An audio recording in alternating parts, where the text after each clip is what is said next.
Hi everyone, my name is Halimi, Muhammad Halimi bin Jufri, my full name. I'm a visually impaired person and I have been visually impaired for the past 16 years.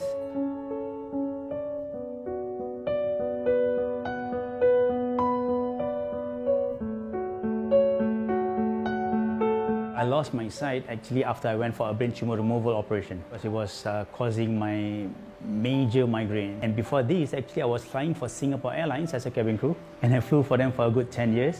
When I was on board the aircraft, I would suffer from these severe headaches. I would even lose my sight. There was this instance when we were doing service. It was a flight from Singapore to London and the cabin just went dimmer and dimmer. So when I was walking towards the intercom, it's all blank.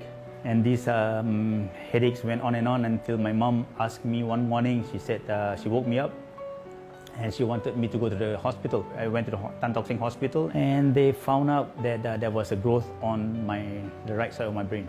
I was in hospital for a good 1.5 months, 45 days.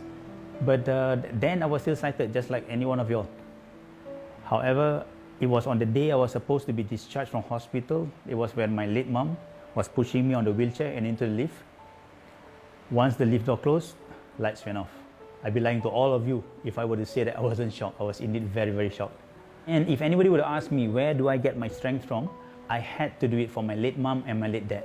Because I told and asked myself, come on, if and when your mom and your dad don't look at you any differently, why should you even look at yourself any different?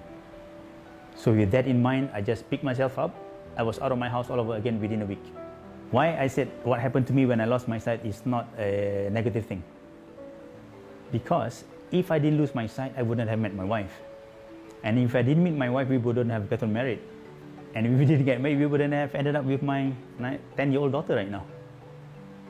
I walked up to this uncle and I said, Uncle, do you mind looking up for this bus number so-and-so 231 for me, please? She said, okay, fine. But then 3 minutes down the road, his grandkids came back. But wait, I'll ask this lady to look up for the bus number for you, which is my wife. So she happened to take the same bus as well.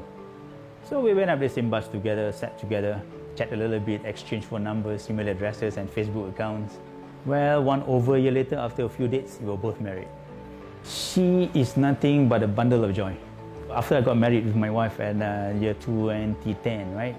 A year later, she came into the world. She understands me a whole lot more because whenever she's running around, she's playing with her friends, she'll just intermittently, she just say, hi Abi, I'm here. Abi is an Arabic word for father or daddy, right? So she shout out to me, she just say, hi Abi, I'm here. Hi Abi, I'm here. Every now and then. So I just put up the hand and wave. It's fine.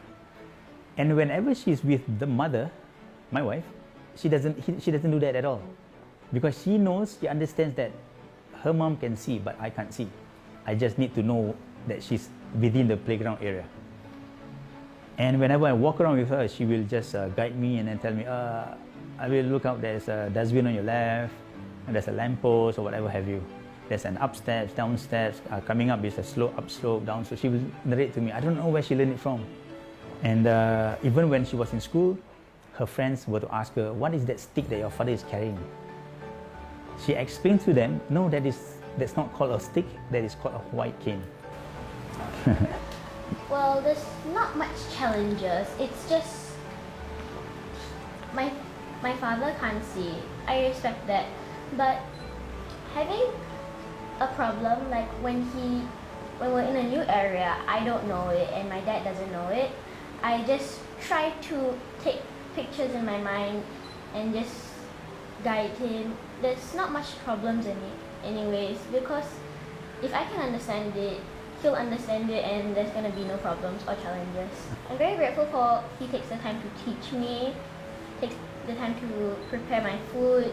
Whenever my mom's not around, he'll always check on me, saying, are you hungry? Do you want anything? Father's Day is coming up. So what have you planned for your dad? Or is it a surprise?